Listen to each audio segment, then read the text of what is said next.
blessed to have a Presbytera, Dr. Jeannie. Is it Presbytera Doctor or Dr. Presbytera? To talk to us about women in the Orthodox Church. Without any further ado. Okay, thank you, Father. Is it being recorded right now? Okay. It's being recorded. All right, very good. Okay. Just want to make sure. So, Lydia Christine, I was calling my phone to make sure it doesn't ring. So if you hear a funny little ringtone, I think it's I think it's in the car. Okay, very good. Would everyone please turn the close ones? Yeah, that's a good idea. Turn off your phone, please. Sometimes I forget myself. Many decades ago, or at least a few decades ago, a woman theology student asked an Orthodox theologian a question that was very commonly asked in the 1970s, and this is, what is the role of a woman in the church? And the answer that he gave, that she received, is the same as any other layman. Now, she didn't really care for the answer because it seemed too simple. But of course, it is exactly correct. And in our talk today, I'm going to talk to you a little bit about, generally speaking, women in the Orthodox Church. And then I was forwarded quite a few questions anonymously. So it's okay. It's a good way to ask a question that we're going to talk about that I received from Dominique, the questions that you had. So first of all, let's note that St. Paul famously said, there is neither male nor female, nor Jew nor Greek, nor slave nor free in his epistle to the Galatians. Why did he say this? And of course, this is one of the arguments that is made for women becoming priests. Well, he said this because Christ did not have a double standard between men and women. There is no difference in status in the church. If you were freeborn or a slave, if you were a slave, you could still become a bishop, okay? You were a Christian, the same. If you were a slave, the reason why the church doesn't take a stance against slavery is because you could still be saved. Slavery doesn't affect your salvation. Likewise, it didn't matter whether you were born as a Jew or a Greek. That made no difference in the church. There weren't different rules or different standards for people who came to the Christian faith from Judaism or who did not. And likewise, there were no different standards or different expectations between men and women in their spiritual life. Women can become sanctified just like a man. Just like a man. They're not ritually impure, regardless of what some people think. And this is dramatically different from what was happening in Judaism at the time. Women, back then and still today in some Jewish circles, are seen as kind of a source of uncleanliness. They are exempt from many rules in Judaism. They're exempt from attending synagogue services on Friday night and Saturday morning. They're exempt from many rituals that are required on the part of a Jewish man. Now, lest you think that being exempt is a sort of done out of respect for women, you should understand what exempt has been understood, how it has been interpreted by the rabbis over the centuries. And this was the case in the time of Christ. To be exempted, meaning you aren't required under the law of Moses to do these particular things, meant that you were excluded from them. Exemption meant exclusion. So if the scripture says the Israelite men must appear before the Lord, that meant that women did not have to appear, and that meant they were excluded from appearing.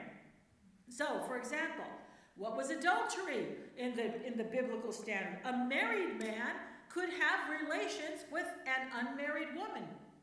Not his wife, obviously, okay? So, but that was not considered adultery. It was adultery only if the other woman was married. So there was a double standard. A husband could divorce his wife, according to some rabbis, for absolutely any reason. But she could never, ever initiate a divorce, regardless of his behavior. There were standards by which he was supposed to give her a divorce. She could legally go to court, to a bet din, to a Jewish court, and ask them to tell her husband to give a divorce, but he was still not obligated to do that. Double standard. Women were presumed to be a source of temptation, to be more inclined toward immorality than men. Double standard. Women were considered a source of pollution. They might be menstruating or within the period of days prior or after menstruation. Therefore, they were excluded from many public gatherings and from many other things. So the Jewish exemptions are exclusions. She is exempt from studying Torah. That means she may not study the Torah. She is exempt from attending synagogue services. That means she may not ever count as part of the quorum. She may never lead synagogue prayers. That was the situation in Judaism in the first century and still is in many Jewish circles, of course, among Orthodox Jews. Look at how different the situation was for followers of Jesus. There were female disciples and apostles of the Lord. They were active in worship. They were teachers and preachers and baptizers and missionaries. Jesus praised Mary, not Martha. And that was extraordinary. That's why we have that story in the Bible. We say, oh yeah, isn't that nice? Mary sat at the feet of the Lord. But you don't realize what repercussions that had. Women were not supposed to sit and listen and learn. They were supposed to be in the kitchen like Martha. That's why Martha was annoyed. Okay? She was doing everything by herself. So there was a role for women in the early church that was significantly different than what it was for Jewish women. Now, Jewish law, the Jewish religion is based on law. And that means that it has to place everything in a category. Things have to be classified and categorized, and there have to be definitions and explanations of various limitations and rights and responsibilities, etc. So, Judaism is unsure what to do with women. They occupy what one scholar called a hybrid. They are human, but they're not male. And so the Jewish laws apply to the male. So a woman is what they call koi, K-O-Y. She's a hybrid. On the one hand, she's a human being, obviously, made in the image of God. She has certain rights and responsibilities under the marriage contract, which means she is expected to fulfill certain obligations. On the other hand, she's also chattel because she has no rights when it comes to her reproductive freedom, her reproductive situation, her marriage. She's under the control of her father, who, by the way, is not obligated to support, even provide food for a minor daughter. He is for a son, but not for a daughter. Okay? He must marry her off before the age of 12 and a half. After that age, she can choose her own husband. But once she chooses a husband, she's under his control. If she dies as a widow without children, she's under the control of her husband's family. Now she's a levirate widow. So the Jewish law is trying to figure out where women fit into the system, because sometimes they are persons, and other times they lack their personhood, or they lose their personhood because they have no control over what happens in their lives, in certain aspects of their lives. A Jewish man begins his daily prayers by thanking God, among other things. He thanks God for a lot of things. But among other things, he thanks God that he was born a man and not a woman. That he was born free and not a slave. That he was born a Jew and not a Gentile. That means that it's the opposite of a blessing is a curse. Okay? So he's thanking God. Now that prayer is required by all Jewish men. As part of what they call the 18 benedictions. We have no gender-specific prayers in Orthodoxy. We have no prayers, we have no practices that are specifically for men or specifically for women. We don't say women don't have to fast. We don't say women shouldn't do prostrations. We don't say women are exempt from coming to the divine liturgy, but men have to come. Orthodoxy, Christianity in general, is not a religion of law. And we have complete equality in Christ. That's why Paul said, in Christ, not in Judaism, but in Christ, there is neither male nor female, slave nor free, Jew nor Greek. This is a tremendous difference from Judaism. So, that was the situation of the women in the early church. moving from Judaism to becoming followers of Jesus Christ. Now, there is one thing that we cannot become, and that's a member of the higher order of clergy. We have two levels of clergy. The lower order are the acolytes, the readers, the chanters, and then the subdeacons. In the higher order are the deacons, presbyters, and the bishops. Now, I want to remind you that almost all of the men in the church are also in that same position. Most men are not clergy. It's not like the Mormons, where every man becomes a priest, right? So women, lay women, and lay men are in the same position in the church. So this idea that somehow we're restricted or limited because we can't become higher clergy does not mean that we cannot have full participation in the church. The only thing that is limited to the clergy is the sacraments, except for baptism, of course. In the case of an emergency, anyone can baptize. You probably know that. And I heard once from this this Russian, I was having this discussion on my podcast about women in the church and things like this, and this Russian priest who corresponds with me every once in a while said, when during communism, it was all the little old ladies in the parishes that were baptizing the babies, okay? Because there weren't that many priests and it was difficult for them, so they were the ones who would come to the church and baptize the baby. And he says, I go to the altar, get away from the women because they've taken over everything in the church. Okay, so that was his little joke there. But the point is that a lay person can do virtually all the services of the church, the Akasas, the Vespers, the Matins, the Paraklesis. The only thing that we cannot do as lay people, not as lay women, but as lay people, or anything that having to do with sacraments, okay? But for some reason, there's become this focus has been placed on women in ordained orders. And the reason for that is because clergy is identified with power and authority in the West. And it isn't. It isn't in Orthodoxy, okay? So, for the Catholics, for sure. And for many Protestant churches, the pastor is in charge. The pastor decides what the doctrine is in a church, and among many Protestants. The pastor decides who to hire, who to fire, and things like this. His personality is important. His preaching ability is important. In Orthodoxy, we don't have that because we have significant lay involvement in the church, okay? In Orthodoxy, the position of the priest is not identified with power and authority.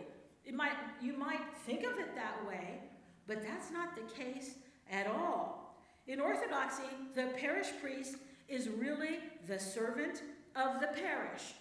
In America, where we have a congregation here that functions, it buys property, you beautify the church, you have to raise money, you have bills and things like this. It's different than in the old country where the state, for example, in a place like Greece, the state pays for the salary of the priest and they maintain churches and things like this. Here in America, we have lay parish councils, and in many cases, the priest doesn't have a vote. That is the case with the Greeks. I think it's the case for you too, right? The priest has no vote, right? That means he has to do everything with persuasion, and that's not easy. It's not easy, but I want you to see how he is the servant of the parish. He's not in charge. You might say, oh, Father, and you kiss his hand and everything like this. Say, Father, Father, Father. But behind the scenes, somebody's giving him a kick, okay? So don't think like because he puts on a robe, he's invested with complete authority to do whatever he wants in the church. And he himself is also subject to authority, that of the bishop, okay? So we have to get out of this idea that women are excluded from having any authority or any, first of all, authority in the church is from God, and especially from the bishops. But this idea that women are somehow frozen out of any ability to do ministry in the church, to have a leadership position in the church, that is not true, especially in Orthodox Christianity. The bishops have the greatest authority in the church in terms of what they can exercise here on earth. Now, what's their responsibility? What is a bishop's responsibility? To preserve the Orthodox faith. That's our responsibility too. They're not there making decisions about what we're going to believe in the future or how we're going to do the service. So what is the problem here? What is the problem?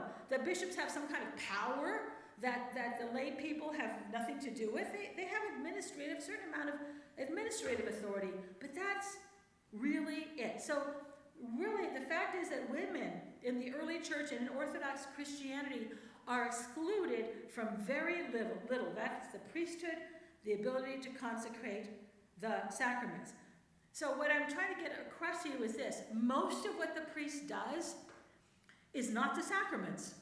That's what you see because you come on Sunday morning and you see the priest serving there. And so you're thinking about that.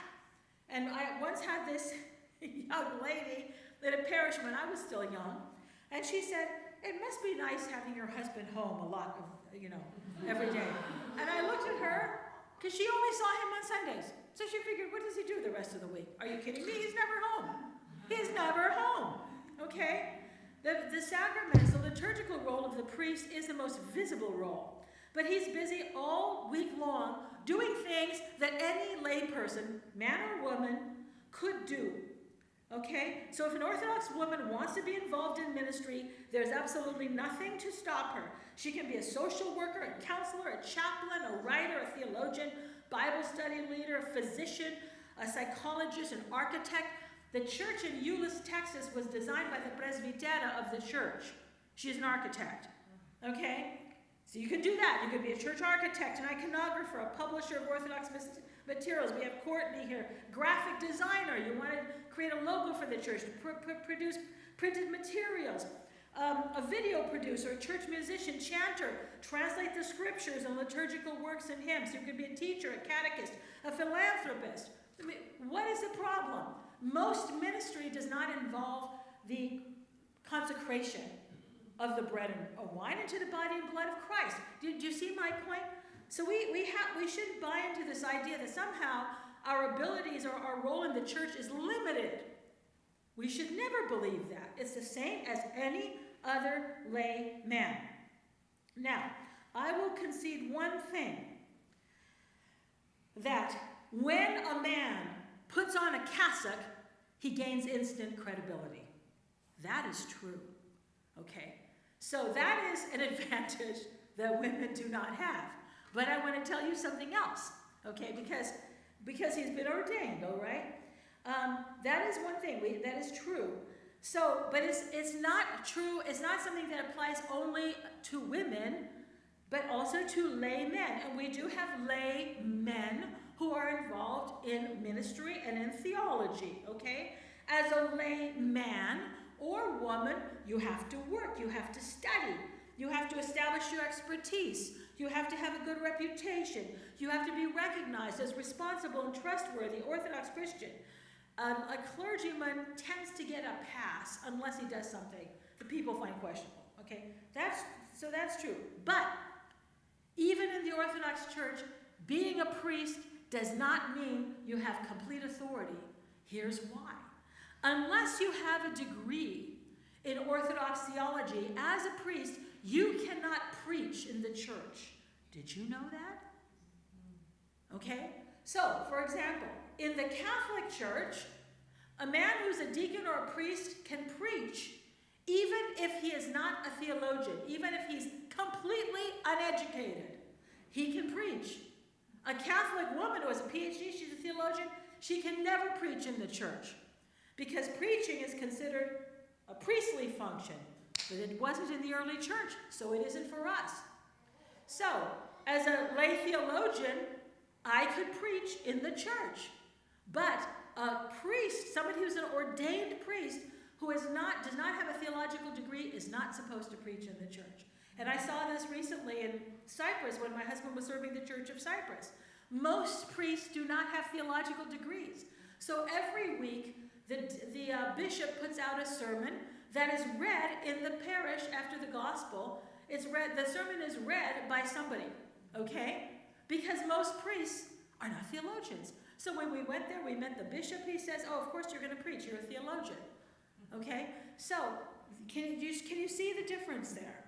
All right? This is very significant. So women can do practically everything the priest does. And the clergymen get a certain amount of credibility because they're clergy, but they do not have, still, even with that, have the authority to teach in the church. This is something that has to be recognized by your training and by the bishops. You have to have the bishop's approval. So what happens is today, because women are we're oppressed. We don't hear about that a lot in Orthodoxy. We really don't, thankfully. But there's this idea that, well, women should be priests, otherwise they're oppressed, they're like second-class citizens, and this kind of a thing. But it really is not the same for us in Orthodox Christianity, because you're not excluded from anything except from the priesthood, okay? But the reason why that is more important in other forms of Christianity is because of this idea that it's associated, priesthood is associated with authority, okay? Authority and power. But Christ said, he who would be first among you, let him be the slave of all. That's the model. That's the model of the early church.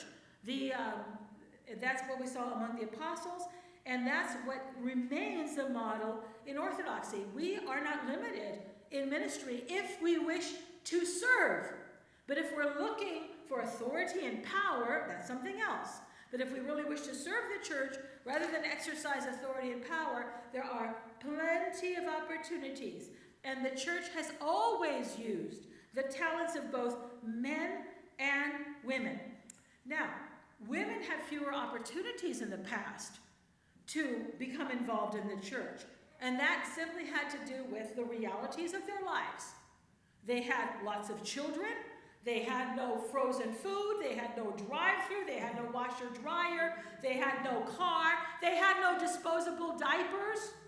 Okay? There was a lot of work in the home. So a woman really didn't have, even if she wanted to become more involved in the church, she didn't have the opportunity. But neither did men, because most people were raising their own animals and raising food. They were just trying to survive. Do you understand what I'm trying to say? So this idea that women are excluded, they're excluded, they're excluded. They're not excluded, they just didn't have the opportunity. They didn't have the opportunity for an education. Somebody was sharing with me earlier today about her grandfather, great-grandfather, who was the mayor of the village. So my Father Costa reminded me of a story. Father Costa said, my grandfather was the mayor of the village. I said, oh, that's really nice. Why was he the mayor of the village? He said he was the most educated man in the village. And I said, really, how far did he get? He said 6th grade. Okay? That's not so long ago, people. That's not so long ago. So it's not that women are excluded, it's that we never had the opportunity. All right? Now that we have the opportunity, if you want to be involved in the church and to do ministry, you have to prepare yourself. You don't just go knocking on the door and say, I'm a woman, let me in. Oh, you won't let me in? Oh, it's because I'm a woman. Okay? It has nothing to do with that. I started studying the Bible before I was 20 years old. I was in college over here at USD. And I'm now 66. So I've been doing this for a very long time, about 46 years. And now people actually want to hear what I have to say. Okay? But for a long time, I'm just, priest's wife or somebody. Do you understand what I'm trying to say? We have to do the work. We have to show that we are committed Orthodox Christians. We have to demonstrate through a lot of years that we deserve to be listened to and respected. Not because we're trying to promote ourselves, but because we're here for the service of the church, okay? So, in the past, women were tied down primarily because responsibilities, home and family responsibilities. They didn't have access to these opportunities. Now women are educated, they can become hymnographers and historians, but the Orthodox Church always had that. We always had women historians, theologians, iconographers, empresses. I mean, sometimes the empire of the church was really ruled by a woman. Theodora, the Empress Theodora, Empress Irene. So we've had a lot of powerful women as role models in the life of the church, but both women and men, until recently, and still in many parts of the world, are just trying to survive. Do you understand what I'm trying to say? So it's not that the church was excluding us, it's the church. We had to have a priest, so they're going to choose a priest. They can choose a man for that. But the rest of the opportunities for women were very limited because they were limited for everybody, because they were, as I said, simply trying to survive. And we live here in this culture of amazing opportunities and wealth. and security. And we cannot even imagine what life was like 100 years ago when my grandmother was living in a little island, off the coast of Turkey, who was born as a Turkish subject, not a citizen, a subject, because she was a Christian, okay? So they had to find ways to work around the system because it was dangerous. They didn't have, today, Americans have this reputation of being very bold and outspoken. We can afford to be bold and outspoken because we're not under communism, we're not under Muslim occupation. Do you understand what I'm trying to say? So before we try to understand why the church acts or behaves or thinks in a certain way, we have to realize that our lifestyle is very unusual. It hasn't been the norm. So we have to not try to make everything fit our expectations based on what our lives are like. Now, that having been said, there are differences between men and women. Women become mothers, not fathers. We are wives, not husbands. When we work outside the home, even full-time, we still do the majority of work in the home. That's been proven. Women still do like 80%. I don't know how they measure those things.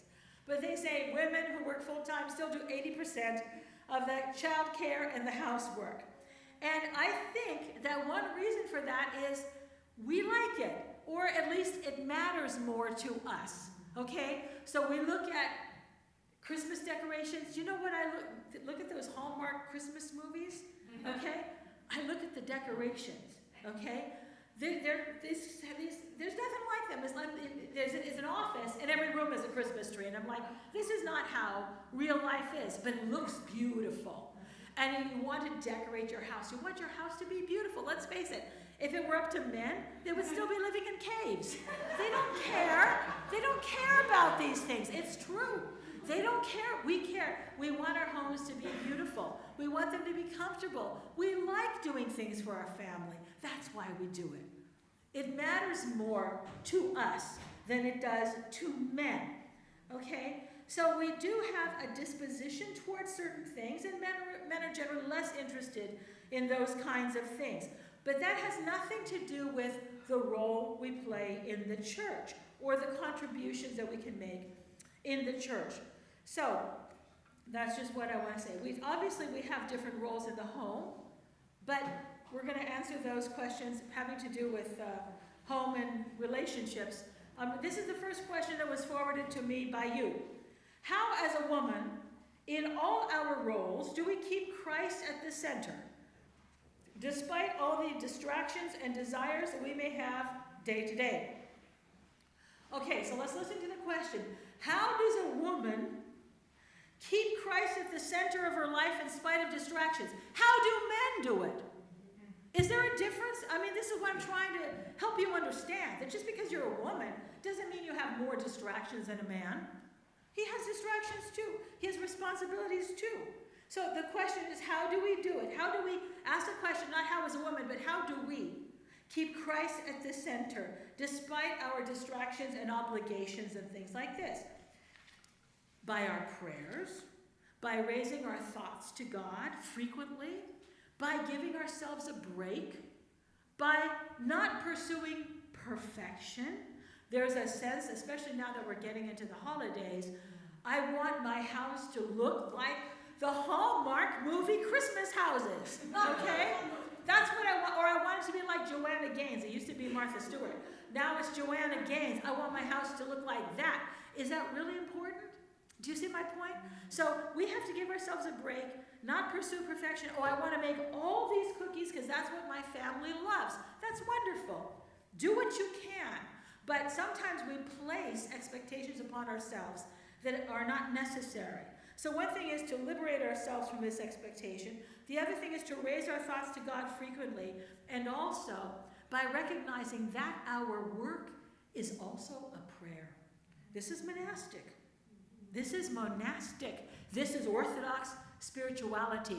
Our work, whether it's in the office or at home, should be imbued with prayer. We should be saying the Jesus prayer. We should be listening to podcasts if we can, listening to chant music to elevate our minds. Our work is also a prayer, okay? Now, How we balance it depends upon our stage of life. I used to be, with a little baby. Sometimes I spent so much time in the narthex that I said to my spiritual father, I don't even know why I bothered to come to church, because he was at that age where he was always fussing. So I was all the time in the narthex. But of course, that passes, and then you have the school-age children. Then maybe you want to lead a Bible study at night, but you can't, because you need to be home with your kids. Or maybe your husband can be home with them, so you can do that. So circumstances change constantly in our lives. But we can do anything, but not necessarily right now. And we can't do everything all at once. So people have actually said to me, I want to do what you do. And I said, that's nice. Go to school, get your degree, get another degree and another degree and another degree. Make sure you marry a man who supports that. That's very important. We have to consider our husbands and our lifestyle. I only had one child, not by choice. That's what God gave. So I wasn't tied down to children for as many years as many women are. So we can want something, but it doesn't mean that we're going to get it, and it doesn't mean that we're going to have it right now. It's something that takes a long time to develop, and it might or might not fit our lifestyle, or more especially, more important, what God wants from us. You see, that's the real question, not what we want to do. Because I didn't, as a youngster, I didn't say, I'm going to grow up and be a theologian. I'm going to talk to people in church. I never thought about that. Never thought about that. So, that's how we keep Christ at the center, by our prayers, by trying to lift up our minds often to Christ, and by not placing unrealistic expectations upon ourselves, thinking that somehow we can do it all and be perfect. And there are women. This is more common in women than men by far. I'm a people pleaser. I just like to make everybody happy. Behind that, you have to be very careful. If you have this tendency, behind that is pride. I want people to like me. I want people to say, isn't she wonderful? I want people to say, she always does this. We have to be very introspective. And it's not necessarily true that we're sacrificing for others, because if we were sacrificing, it would be a secret. Okay, that's why Jesus says, don't let your right hand know what your left hand is doing, or left hand know what your right hand is doing, whatever. The point is, we have to be careful of our own spiritual lives, that this tendency to want to do for others is not feeding our pride. Okay, just watch out for that. Number 2, for single ladies, how might we deal with feelings of emotional hunger and loneliness? Well, I remember being single. I remember wondering if I'd ever find anybody who wanted me, and I didn't have boyfriends and things like this. I remember that being the loneliness. I remember that very, very well. Friendships are extremely important. It's normal to be lonely. It's normal to want to find a husband, to wonder whether there's anybody out there for you. It's also normal to want love. We were created by God. God is love. We were made to love and to love each other. That's a normal thing. But we have to trust that God is in control. It's hard because we want to know what's going to happen in our lives. We have to accept that we are not going to know. We have to trust God. And love is important, but it doesn't always have to be romantic love. This is why we have friendships. This is why we have the church. And we experience love in these other ways. We just have to remind ourselves that we're not in control of our lives. We have to trust God to send the right man into our lives when it's the right time. And sometimes there are people who might be right, but not right now. Because you're not ready for that kind of person that God wants. But God answers prayers. He does. We just have to be patient. But as Christina was telling me she was 34 when she met Father, and her parents had kind of given up on her. My mother was 35. My mother was 35. Her family had given up on her. They tried to marry her off. She said no. She wasn't just going to accept just anybody, so she could be married. So we have to, and I know women got married at 40 and even 50, but the guy was worth waiting for. Okay? So we have to trust in God. That's important. So that's hard, because it means we have to let go of control of our lives. So all of these questions have to do with whether or not we really trust God, whether or not we're really here to serve, or whether or not we want to be in control of our lives. And that's the original sin, right? That's the sin of Adam and Eve. I'm going to do what I want to do. This is what I want. The fruit looks nice, and I'm going to eat it. Okay? So we have to be careful that all of this is just training ourselves and reminding ourselves. I'm not suggesting that it's easy, but this is how we grow spiritually. That's how we grow. Number 3, what approach or practical steps can we take to be filled with Christ and not seek emotional validation or reassurance from others, especially men who are not related to us, not a parent or brother, even those who are related to us. Okay, so I kind of touched on this before, emotional validation. This stems from pride. Okay, we have to recognize this. We want to be appreciated. Now, it's normal. We all, when we do a good job, and there's nothing wrong with this, you want someone to say, gee, you did a great job. But let's not crave that. Let's not seek that. We want to do a good job. We want to be recognized for this. But we have to be very careful not to allow that to become a sin within us, a motivating factor. We should not want to be noticed for our good deeds, our nice voice, our talent, because that can feed into our ego, and that is pride. That's the worst of all sins. So we have to be very careful about this. And that's the hardest sin of all to conquer. And that's why humility is the greatest virtue, and very few people achieve it, real humility, only the saints. But we're supposed to strive for that. So yes, we want to be validated, but let's at that moment say, Lord, I'm sorry that I'm seeking validation. Help me to pray that you don't feel that you need that, because He knows. And we want His approval, His validation. So what did Jesus say about this in the Gospel of Matthew? What did He say? Do not do your good deeds so that they may be seen by men. Why? They have had their reward. So if we want reward from the one who really counts, if we want crowns of heaven in heaven, we should not seek reward and validation in this life. That's very difficult. That's why the spiritual life is about agonia, about struggle. That's why we call the saints the athletes of the church. That's why we talk about them as martyrs receiving crowns, because this is hard work. Hardly. Okay? So, we have to be mindful of our thoughts. When we realize that we're pursuing something for an egotistical reason, we should bow out of it. We should try to do things anonymously. We should strive for humility. That's important. So it's normal. Again, I'm saying it's normal, but it can also become a temptation. So one of the nice things that we have are friends and spouses. If you have a good spouse, he's the one who's going to say, hey, you did a great job. Okay? And that means everything. Or you have good friends that say, well, you did a great job with the Christmas pageant this year. But we don't need to get it from everybody. We understand that we're weak, and that's why we want that. Okay? And sometimes it's important to us.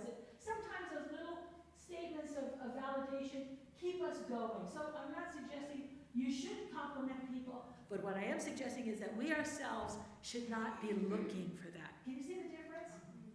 It's good for you to say it to a person who really deserves that appreciation. That's important for us too, to recognize that. But when we receive it, we have to be careful how we receive it. Do you see my point? Okay. So, number 4. Catholic scholars note that the distinction between male and female is not only physical but also spiritual. I was taught for Catholics that since the body and soul are one, the body is a physical manifestation of the soul. The souls of people are either male or female. In the Orthodox understanding of the person, are souls engendered? If so, what can one say about the female soul? I was very surprised by this. I'd never heard this before. The body and soul are not one. They are united. But obviously, when somebody dies, the soul is separated from the body. I've never heard anything like this, that the soul, there's a difference between a female soul and a male soul. I've never heard that before. Our bodies have gender for a reason, for procreation, okay?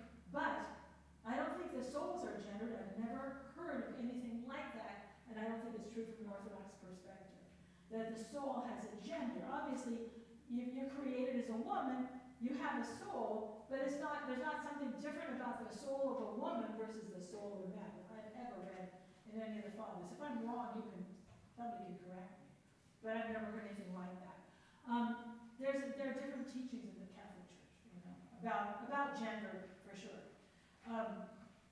Number 5, how do we encourage young women to be thoughtful, educated, and pious Orthodox Christians? Well, there's an undercurrent that Orthodox women's roles are solely at home. Therefore, having or wanting a career is not something to strive for. I never heard this before. I'm really surprised. Furthermore, some young women have been told that pursuing a higher education is indicative that they are not pious. I think that's outrageous. Absolutely outrageous. For the reason that I said before. We have a lot of talents that we can contribute to the church and to our families. So the idea that you're not pious because you want to have a life outside of your home, there's nothing wrong with this. This is not a sin. Unless you're doing something sinful, then it's a sin. But if you just want to use your talents, there's nothing wrong with this. There's this idea, mistaken idea, that Orthodoxy is conservative. No. Okay? We teach tradition, the tradition of the church. And our faith has adapted itself to virtually every kind of culture imaginable. That's why Russian Orthodoxy looks and sounds a little different than Greek Orthodoxy. And the church is a little bit different in Japan or in Africa. You see what I'm trying to say? So there are cultural differences. But the idea that somehow you're not pious unless you want to just stay home and have a lot of children is ridiculous and it's outrageous. As I mentioned before, women have opportunities today that they never had. My grandmothers would have loved to go to school. They didn't have the opportunity to go to school. They were just trying to survive. My grandmother owned one dress and no shoes. My grandmother, Eugenia Scarabellis, my father's mother, one dress. She wore the same dress. I think she must have had something for Sundays. She wore the same dress every single day. Washed it out at night, hung it up. Every day. And before she went to America, did not own a pair of shoes. Okay? Didn't see electric lights till she got to Athens to get on a boat to come to America in like 1919, 1920. I mean, their lives were completely different. Of course they stayed home. They had to stay home. Who's going to run the house? Who's going to gather the firewood? Who's going to milk the goat so that they had something to eat? You understand what I'm trying to say? So this idea that in order to be pious, you just have to stay home and have babies, that comes from Protestant fundamentalism. That is not Orthodox. Okay? And Jesus liberated us from this nonsense because that's Jewish. Women have no role except in the home. That's Jewish. Jesus didn't say stay home and get married. We have all kinds of women who are traveling around the world preaching the gospel. Okay? Do you understand what I'm trying to say? So when you hear that, you have to speak up and say, that's Jewish. That's not Christian. And women, if you want to stay home and have babies, fantastic. I love that. You're my hero. Seriously. I could not do that, but I wasn't called to do that. Do you understand what I'm trying to say? If this is your dream, you married a man who wants you to stay home and just have a lot of kids and raise them, that's beautiful. I have a lot of respect for that. But that does not mean that all women are forced into this kind of role, okay? That reflects a Protestant idea, and it has a lot to do with misunderstanding of certain biblical texts, okay? So, I think it's important that as women, we respond to this idea that women have no role outside of the house, because it's not good for men. It's bad for men, because they develop pride. There are a lot of Orthodox men that are very proud of the fact, that they have genitals. Okay? I'm being blunt here, but they think that this entitles them to some kind of privilege, some kind of authority. I mean, I'm being blunt here, but do you understand that simply because you're born a man does not mean you can enter the sanctuary? A lot of people think so. I had somebody say to me once, as an Orthodox man, I have the right to enter the sanctuary. I said, no, you do not. Are you tonsured? No, he's not tonsured. I am. I'm a tonsured. I can enter if I want to, if I have a reason to. I have the blessing of the bishop. If I have a reason to enter the sanctuary, to get a book for whatever, I can do that. But there's a bad impression that is made on the minds of Orthodox men who think that somehow they run the whole world, women stay home, they do everything else. And we have to just shut up. It's bad for men. Why? It's a hindrance to their salvation. Do you understand? It's not about us asserting ourselves or having authority or power. We have to think about them. My husband and I had this discussion yesterday. I corrected him about something and I said, I'm saying this for your salvation. Because earlier, a couple days before, he said, I'm telling you this for your salvation. Okay? So, we have to recognize that when we have this attitude that women are confined to this narrow little role, and if they're not doing that, they're not pious, first of all, that's a judgment on the woman, and we cannot judge. And it also gives men pride. And if we're really going to be honest, we have to look at the fact that what men are required to do is to be like Christ. And what did he do? He suffered and he died for us. And so if they want to be the head and assert authority as the head, modeling Christ, they should be willing to die for us. And where is that? Where are the men having their discussions about how they want to die for their wives? Seriously, do you understand what I'm trying to say? So let's keep this in perspective. So orthodoxy is not conservative. It preserves the tradition of the ancient church. And in the ancient church, we had women baptizers and catechists and preachers, and they went all over the world following Christ, okay? They didn't just stay home. So we have to ask ourselves, where, now they're pointing to the scriptures, it says here, a woman has to keep her mouth shut. Here I am in church. Okay? What, so this is primarily, this has, I think we have to be careful when we come to orthodoxy from outside of orthodoxy that we not carry in these fundamentalist, evangelical Christian ideas. Okay, because we do not think like that. Where do they get this idea? Okay? From certain passages in the scriptures. Well, who decides what those passages mean? Me, I myself? Billy Bob Joe, pastor of this and such mega church? Seriously, who decides what that passage means? Because we're going to talk about the passages. In orthodoxy, who decides? The church. The fathers of the church. And the most prolific father, the most important one for the interpretation of scriptures, is St. John Chrysostom. Okay, let's talk about the key passages that are cited for why women cannot exercise leadership in the church, or even open their mouths in the church. And there are, I've had people tell me, I belong to this Protestant denomination where women were only allowed to teach other women, and if a man entered the room, even if he was a boy, she had to shut up and let him start teaching. Imagine that. There are denominations like that. That's true. Okay? That's a distortion. That's a perversion of the scriptures. So, the first scripture is this, from 1 Corinthians. I do not permit a woman to speak in church. Uh-oh. Speaking in church. Second one is 1 Timothy. I do not permit a woman to exercise authority over a man. Now, since we are Orthodox Christians, we look to what the fathers of the church said about these passages. What did Chrysostom say about the first one? I do not permit a woman to speak in church. He did not believe this meant that women had no function in the church, or that could speak in the church. Why? He took it from the context. Prior to that statement, St. Paul said, when a woman prophesies in church, right? He said, obviously women are speaking in church. So he can't mean that. When a woman speaks in tongues in the church, so he can't mean that. Chrysostom understood that passage to mean the women should not be holding conversations in the church. Talking in the ordinary sense. Do you understand what I mean? And we have a tendency to do that. We're chatterboxes. We just are. We're much more verbal than men. Okay? So we come to church, we sit across in the pew, we sit next to somebody. I haven't seen you for a long time. Love your shoes. You know? Seriously. We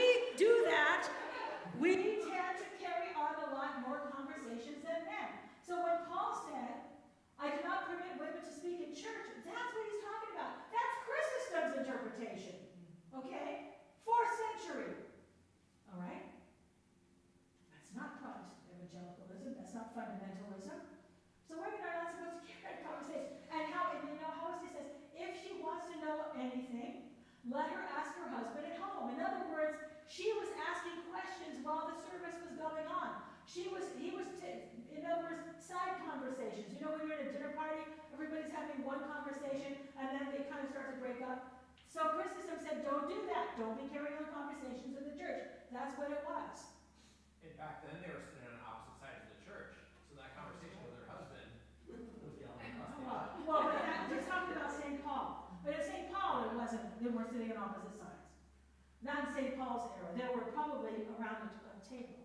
They're having a, you see what I mean? But his point is, Chrysostom's point is, that it's simply, he's forbidding people carrying on conversations in the church. And he goes on and says, if you want to know about if you want any kind of information, if you want any news, don't go to the marketplace, come to the church, because people are always talking. And if you go to Greece or Cyprus, you will notice, or you might notice it here, if somebody's come recently from Lebanon, they're talking in church. Have you noticed that? So this idea that we have that we're very, very reverent in church, that we're very quiet, that's not how most of the world is. Okay, people are carrying on conversations sometimes in church. So he was against that. So it's not about women being forbidden from speaking in the church as a teacher or something like that. The second passage, 1 Timothy. I do not permit a woman to exercise authority over men. That's how it's normally translated. Now, the word there that is translated into English as authority is not the actual word for authority, which is exousia. Exousia is the ordinary word for authority. Unfortunately, English is much more limited than Greek. The word there is aphendia, and that's the word for the authority of a bishop from the ambon, from the place of teaching authority. Chrysostom says that this means that women cannot exercise the teaching authority of a bishop from the ambon. That's what he says. He understands, because he knew Greek, obviously, that was his native language. So he understands this in its context. So it's not that women can exercise authority over a man. In the right circumstances, yes, I exercise authority in some circumstances over men. That's not forbidden, but I'm never going to be a bishop. That's a special kind of authority. If not even close to the word exousia, it's aphendia. It's the authority exercised, it's absolute authority of a king, an emperor, or a bishop in the church. Okay? That's what it is. So, orthodoxy does not accept those interpretations that are outside of the tradition of the church. We have to remember that we need to have balance.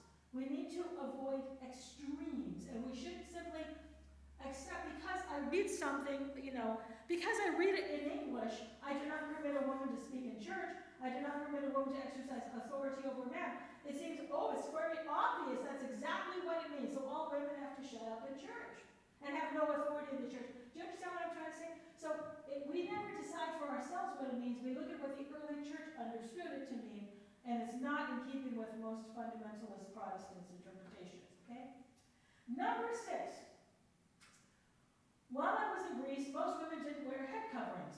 Was there a time when most women in Greece wore head coverings? And when and why did they fall out of favor? Well, actually, it's very interesting, because a woman came up to me recently and said that in Russia, the head covering wasn't practiced when she was a child in Russia. Okay? So there's a kind of revival of head coverings in Russia, and it frankly is not unlike the revival of the wearing of a hijab for Muslim women in places like Turkey, where you never used to see Muslim women with head coverings. Now you do. It used to be all women had long hair until when? The 1920s. The flappers, they cut their hair and they wore short skirts. Prior to that, women always had long hair. They always wore it up. The Gibson girl, they had like the poofy little thing, but they always had long hair. They always wore it up. So yes, women used to cover their heads, but mainly because they didn't take a shower every day. Okay? There was no showers. People didn't do that, so they covered their heads to keep it clean. Okay? It was part of their costume. It was part of their native dress, but also for men. There's a lot of Greek costumes where the men had a head covering too. Okay? So it wasn't related to the church per se, it's just the way people dressed. They wore aprons, that's why Greek costumes, they have aprons and they have head coverings. It has nothing to do with the church. Do you understand what I'm trying to say? So, when and why did they fall out of favor? So, I don't think that the head covering thing as something in church was ever practiced, except in some monasteries. But even in monasteries in Greece, they're a lot less strict than they are here. Okay? So, we went to Cyprus, and we were driving past this monastery. I was with Father and his cousin, and they said, let's go to Kiko Moni. It's a very, very famous monastery. And I'm like, I'm not dressed for that, you guys. I was wearing a sundress with no sleeves, didn't have anything with me. They said, okay, we're just going to go. So we go there, they knew this monk there. So, the first thing I did is, I apologized, because I wasn't wearing a scarf, and I wasn't wearing long sleeves, and he said, I am not tempted by arms and legs. So, nobody scolded me. Now, I'll tell you, there are places, even give this credit to the Catholics, you have to cover your shoulders and wear, you can't wear shorts and things like that, in the Vatican, in St. Peter's, and other holy sites. So the point is, it's about modesty. That you can't cover your head and then have a dress cut down here, okay? So it's about modesty. Women wore a head covering, and women used to wear hats to get dressed up in this country. If you're dressed up, you put on a hat, okay? And men wore hats. The difference was cultural. Men were taught from the time they were little kids, take off their hat. Hey, take off your hat, boy, you're indoors, right? Cowboy hats, baseball hats. Men were taught to take off their hats, women didn't, including in the church. In homes too. This is a cultural thing. So it isn't that women were always covering their head and now they're no longer modest or they're not pious in Greece. I don't wear a head covering in church because we never did that growing up. I think it's beautiful if a woman wishes to express her modesty or piety that way, but we shouldn't make it a big deal. It's a personal expression. In Greece, it's never been part of that since people stopped wearing costumes and wearing their national dress, wearing a, apron and the head covering and the stuff that they used to wear. Do you understand what I mean? So there are places occasionally, especially in Crete, where you see men, old men, still wearing their native dress. They're wearing boots and they're wearing this kind of really baggy short pants called a vraka, and they have this thing around their head. Okay, so they had a headdress for men too. So sometimes you see the old men still wearing the kind of native clothes. And I've got pictures of one picture of a great-grandfather dressed like that. So it's just that, again, don't make more of this than it is. It's just that dress styles changed. Men almost never come to church in a suit and tie. They used to when I was a kid. A man would never dream of wearing anything other than a suit and tie in church. And a woman completely dressed up with high heels and a hat. And my mother used to wear gloves. She got rid of gloves not until the 1980s, and she stopped wearing gloves to church. Okay? These are cultural things. It does not, the fact that a woman doesn't cover her head does not mean she's not pious. So don't judge on those. Here, next question, number 7. How can a woman confess sexual sins to her father confessor without potentially igniting the temptation of lust within him? I love this question. This is great. Okay, first of all, you should know how to confess. We do not give details. Don't try to describe what happened, and then he did this, and then I did this, and then I did that. Okay, if the details are important, and the priest feels like he needs to know it, he'll ask you about it. But you just say, Father, I committed adultery. And then he's going to ask you for sure. Father, I committed fornication. He's going to ask you about this. Okay. Number 2, do not assume that the priest is going to be incited to lust. He's heard all of these things, okay? And he's not listening to it in that way. He's listening to it because he wants to save your soul. He's not listening to it because he's getting intrigued by this rendezvous you have. Do you understand what I'm trying to say? Okay, or whatever's going on between you and your husband.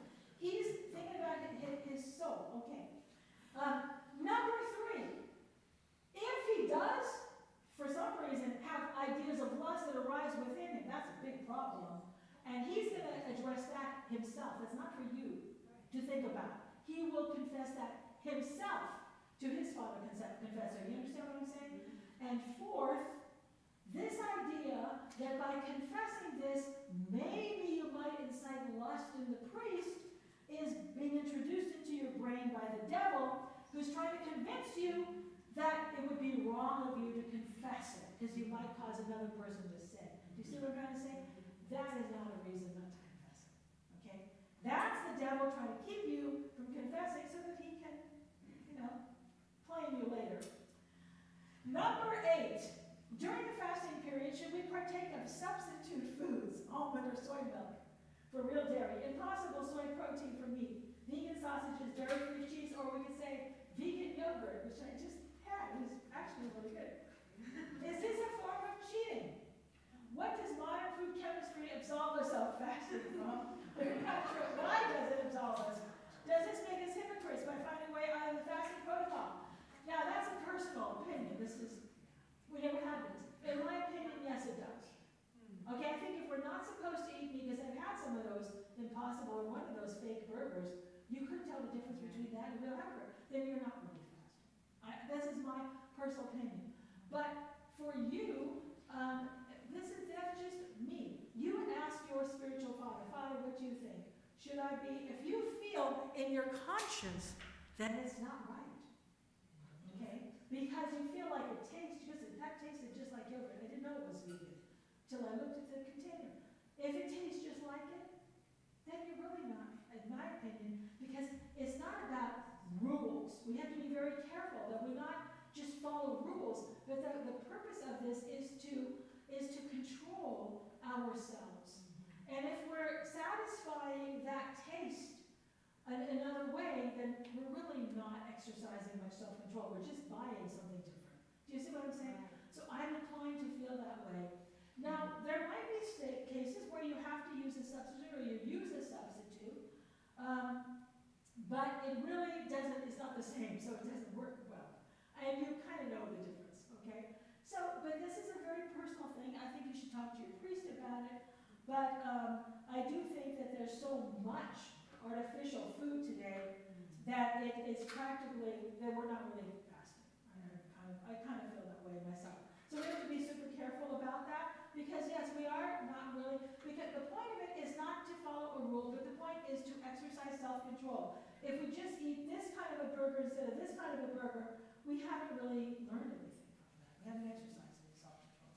So that's my personal opinion. Number 9, I think this is the last one, yes. I have been seeing in Orthodox media online this view that Orthodox women should be very submissive and only ever listen to their husbands. And on the flip side, there's this worldly view of feminism. The truth seems to be somewhere between. It's true.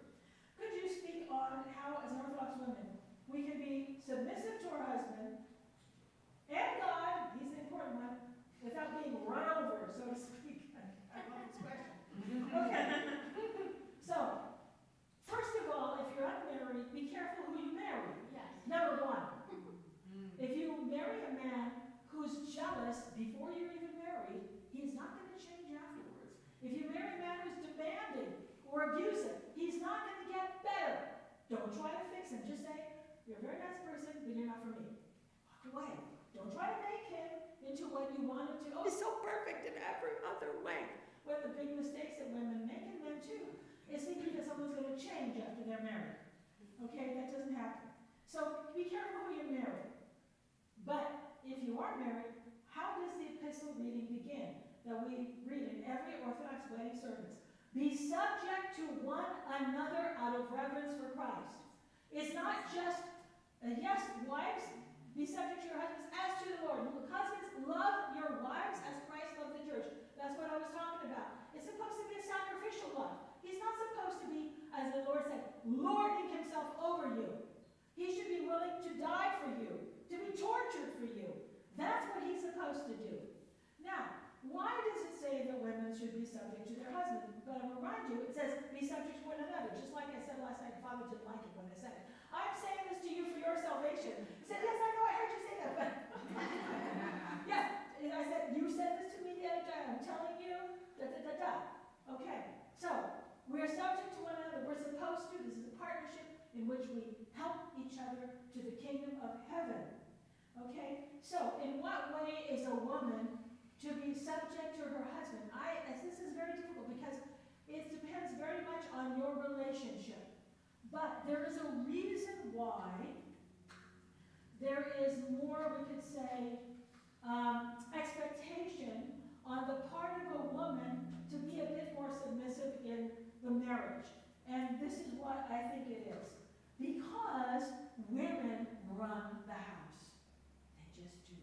We take over, and really, she's almost always the queen of the house. Whatever happens in the house, I went into this house once. We had this parishioner in New York. This lady had 3 sons. She was the only woman in the house. I walked into the house, it was so girly. I couldn't believe it. Roses and everything. I'm like, it's really beautiful, but like, it did not look like a house that had 4 men. This was her domain. Now, the reason why we have to be careful is that we can just be like steamrollers over our husbands. We have to be very careful because a man can be made to feel very insignificant, very small. Okay? This is the reason that there has to be some balance. We have to recognize him as being the head of the house, because otherwise he's nothing in the house. Do you understand what I'm trying to say? It's very important to men to be respected. This is extremely important to men. And so we have to respect them. This doesn't mean that like the servant wife thing that's in Protestant circles, he makes all the decisions and you just shut up. That's a big distortion of the gospel. Okay? So I don't buy that. But what do we do? Hopefully you married a man who is reasonable. If he's not, then you chose him. Then that's your job to figure out how to work with him, and you pray a lot. And you learn, and you grow spiritually in that way. And now, the only reason I can do what I do is because my husband supports what I do. He doesn't say, don't go here, don't go there, don't do this, don't do that. He supports me and he encourages me. If he didn't, I would have a different life. But he respects that, and he tries. Now, he has his own expectations for me, and he'd like to see more of me than he does. And he said, you have to make time for your father, make time for this, but don't make time for me. And he's right. So I have to be very careful that I don't neglect him. It's an easy thing to do. So what happens in the home, especially once children come along, is that they take a lot of the wife's attention. And this is why men end up having affairs. And I'm not saying that there is the wife's fault, but it's very easy for women to give so much attention to the children that she begins to neglect her husband. And so we have to be very careful about that. So I think what St. Paul is doing there is trying to remind us that men are important too. And if he's not given some significant role in the home, he can be relegated to being a sperm donor. Okay? So let's be careful. We need to respect and love our husbands. And I think that when we treat them well, that they respect and love us too. But when they feel neglected, then they become resentful. And that's toxic to a marriage. So if you're with a man who you have an idea that you want to do something, he's not on board with it, then you both have to be in agreement about things that take a significant amount of time and attention away from the family. It might be that he's not ready for it now. So you pray. But you have to also respect his opinion. Don't say, well, that's what I want to do, so I'm going to do it whether you like it or not. That's not a good thing. That's not going to create a healthy foundation for a good marriage. Well, I went over time. Are there any final questions? If anybody dares ask questions? Yes? I have a question, yeah. So I love how you explained to us how the church actually values the woman's role in the church and where we stand. How do you actually explain that to our youngsters, Yeah. to our female youngsters? When she has a brother, he can be an altar boy. She cannot be, she's not practicing being an altar girl. Yes. Yes. The church actually accepts the girls to be altar and Yeah. be altar. And then in our time, and we were back in the days, we did the baptism, we were diaconess. How can we bring that role really officially back into the church these days? Okay. So this is a big discussion today, which is the female diaconate. Should girls be in the altar? There is no real theological reason why they can't be. But I'm cautioning you about this. The reason why there's a push for that is because there's a push toward revival of the female diaconate. And the reason why there's a push for that among many women is because they want women to be Orthodox priests. So you have to look at the purpose behind it. Now, what we need to do is make boys understand that they're not special just because they can go into the altar. Secondly, they should be tonsured before they go into the altar. The altar is a place for tonsured people, not for males, okay? There are women who serve in the altar. I've seen them. I'm not going to Greek Orthodox. Our very first parish, there was a woman who was assisting as the altar server in the altar with the priest. She had the bishop's blessing. I've seen that in Toronto, at the metropolis of Toronto, the Greek Orthodox metropolis. So women can have a blessing to serve in the altar. There at St. Gregory of Nyssa for a long time, there was a woman who did that.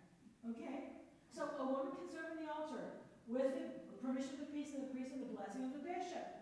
And so unfortunately, we don't see a lot of that. So boys get the idea that they have a privilege because they are boys. And they're also, I fear for them. I'm telling you, I fear for them. Because they don't recognize that first of all, to be tonsured is to become a member of the clergy, and so much more is expected of you. You can't live an ordinary sinful life in the world and then just walk into the sanctuary as if it's nothing. You should enter it with a lot of fear and trepidation, and we're not teaching that to our boys. Do you understand what I'm trying to say? So, I don't think there's a reason why girls can't technically be, but I'm afraid of that change because I think there's a kind of idea that behind that is that's our first step toward having female deacons. Now, what's wrong with female deacons? Nothing. We used to have them. Why? Because most converts were adults and they were baptized naked. Today we only baptize babies naked. But I can assure you, if adult converts were baptized naked, we would have deaconesses. Because a bishop, the priest, would not be baptizing a fully grown woman naked. And I'll give you an example. I baptized a young man who was a student of mine at USD. I was his godmother along with my son. And the priest, Father Andrew, would not let me, after the baptism they put oil. He would not let me do that. He thought that was inappropriate for me because he was a grown man. To put oil. And I said to my spiritual father, do you do that? Do you not let? He said, no, my spiritual father had a different opinion. But I respected the fact that Father Andrew thought that maybe wasn't appropriate for me to oil down the body of a perfectly grown man. You see what I'm trying to say? So we have to understand that there's a reason why there are no longer female deacons. Now, I can see how there could be a great use for female deacons, especially hospital chaplaincy. Yes. The priest has to go give communion. But if there is a real need in the church will cause that to happen. We shouldn't revive it to prove something to the world that we're not against women. Instead, we should encourage women to be much more visible in different activities in the church. That's the way. How do we explain it? I'll get to you in a minute. How do we explain it? We tell our kids that the Orthodox Church does not do things to be in step with the rest of the world. We don't do things to prove to the world that we're not opposed to women. We do what is necessary in the life of the church to serve the needs of the faithful. Right now, we don't really need female deacons.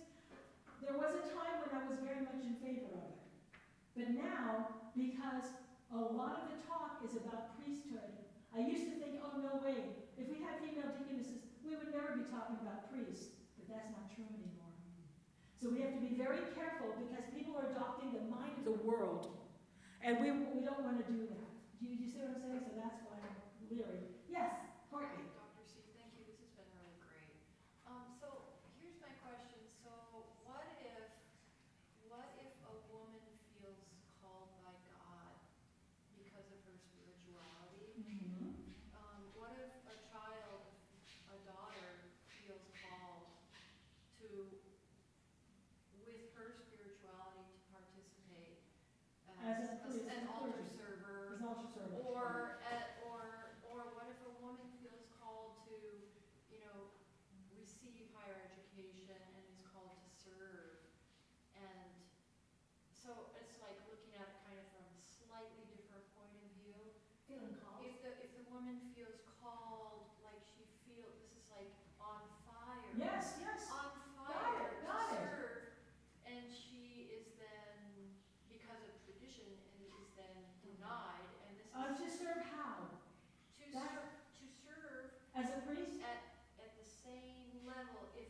Yeah, then That's she, just a question. It's a question of like, what if a woman feels so called, yes, like a man is called, yes. to love and serve a community, and so. That's why I started with that.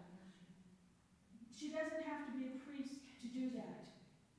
Most of the work of the priest has nothing to do with what happens in the sanctuary. That's why I began like that. She may feel like that, but and she, you know what? I don't have any problem with a woman being a pastor in a Protestant congregation. That's not a problem. I don't have any objection to that. Do you know why? Because they haven't preserved the ancient tradition. But to be Orthodox means that we continue to do what the apostles did. We preserve ancient Christianity. Now, I believe there's a reason why Jesus did not call women to be presbyters. Not deaconesses, but presbyters.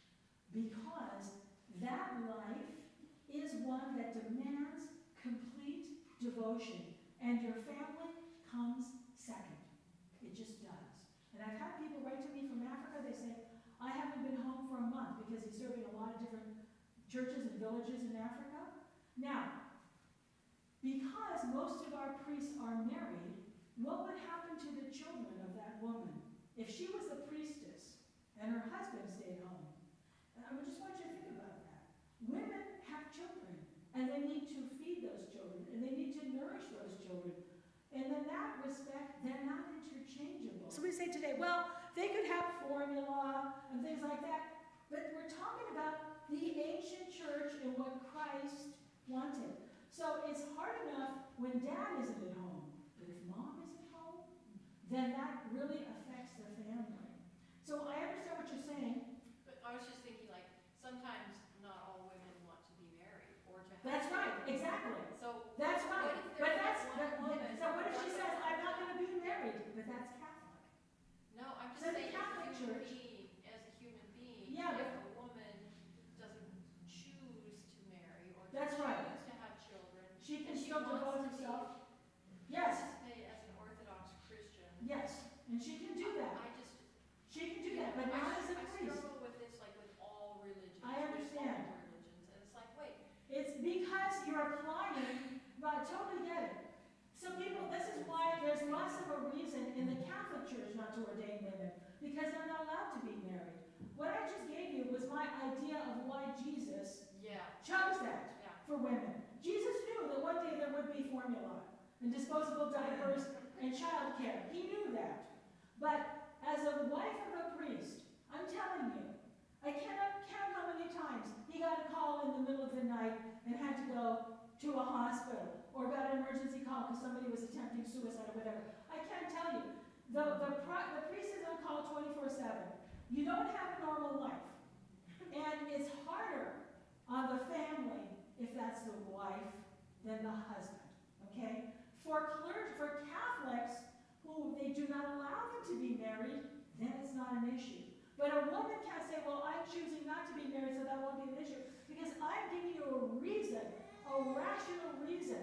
We don't know what the reason is. We just know, you see, the heart of Orthodoxy is, this is what the early church did, this is how they lived, and so we keep that. We don't have to have a rational explanation. And women, as I just finished saying, can serve the church in virtually every capacity, but not standing in front of the altar. So, she might feel that in her heart. If she's Orthodox, that's not going to be fulfilled. Okay? But she can, if she's not Orthodox, great, go be a pastor, be a preacher. I don't think there's anything wrong with it. Do you see what I'm saying? For anybody else. But for us, because what we do is what the early church did, and we don't go beyond that. Once we begin to do that, for the reason you said, then we'll say, well, why not change this? Why not change this? And why not change this? And before long, you've got nothing. What makes Orthodoxy is that we preserve what we were given by the apostles. That's who we are. So that's why it would not be in keeping with our it's like saying, well, you can be a Catholic, just don't believe in the Pope. Don't follow the Pope. That's everything in Catholicism. Do you see what I'm trying to say? So for us, the essential thing is that we preserve what we receive. And even though there might be rational human reasons why we should change that, we still don't change it. Because we don't do things because of human reasoning. See what I mean? It's a great question, though. It's a great question. Yes, thank you. Thank you for everything. Yeah, I'm sure I think my this is time touching is to the bottom of our hearts. I just want to add a little something, and please feel free to critique. I feel there's a lot of pressure because we were all raised in a Western culture, with Yes. Western Christianity, that we start to think about what we want. Yes. But if we're living our life in Christ in community, participating in the sacraments, then we are guarding our hearts and our minds, and these things become illuminated. We don't just decide what we want to do. Even God reveals our own hearts to us, right? How you said your husband in that. So I think I want to say to my beautiful family that being of the royal priesthood is Yes. high calling and dignity. And the holy priesthood comes out of that. So that when people say, I want to do this, I want to do that, and I say, be who you are, where you're at, and if you're supposed to be doing something, you God don't will know, open you those don't know. doors. God will open. Yeah, because it doesn't, I'm not serving on this or that. You don't, maybe you never do. Being yourself is what God gave us. That's a gift to the church. Let's add when we talk about staying home, having kids and raising those kids. There is nothing greater that you can do for the church than to do that. To raise godly children, wonderful godly children. That doesn't mean that that's the only role you can ever play. But we can do a lot of things in our life, but not all at once. Okay? And we have to be cognizant that there are many times, there's a famous movie, Amadeus, remember, it was really famous a long time ago, about the life of Mozart. There's two main characters in that movie. There's Mozart, and he's I don't know if this was historically true, he's kind of a frivolous guy, but immensely talented and brilliant. And then there's Salieri, who's the one who has the position as the court musician. He's the one who's successful in the eyes of the world. And he became angry and bitter at God because Mozart was the genius. Mozart had the talent, and he didn't. And he was the one who was really devoted to God. Okay? Now, we have to be careful that we're not saying, well, I feel called to do this, therefore I should do this. This can also be a temptation of the Yes. evil one. Yes. I've known people who said, I'm called to be, I think I should be a monk, but he's married. Okay? Just because something comes into our mind doesn't mean it's really a call. That requires discernment. Okay? So we have to be very careful, very mindful of the fact that we can have all kinds of ideas about what I want to do with my life. And the question is, what does God want me to do with my life? So so it was not Salieri who was given the genius, it was Mozart who was given the genius. So sometimes we look at other people, what they do, and say, gee, I would love to do that. I wish I had a beautiful voice to sing in the choir. I wish I was an iconographer. I wish I could. Well, first of all, you can train yourself to do that. Spend the years preparing to do that. If you don't have the talent, you don't have the talent. That's not what God wants for you. So I think you're absolutely right that what we have to look at is what does God want for our lives. And so if you're a woman, an Orthodox woman, God does not want you to be a priest. I can say that for certain. I think we have to stop with this. Thank you so much. Thank you for being such a lovely audience. God bless.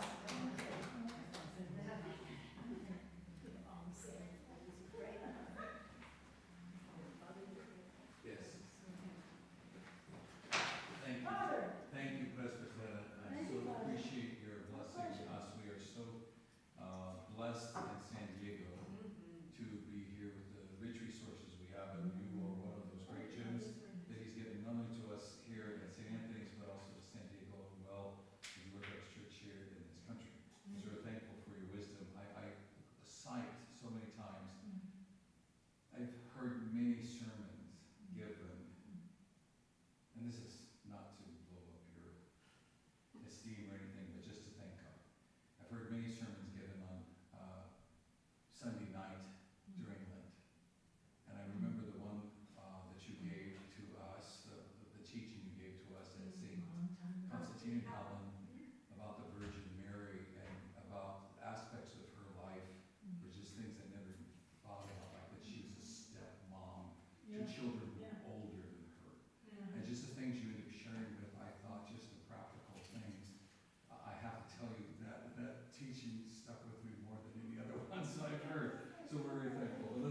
Son, and the Holy Spirit, our God is one.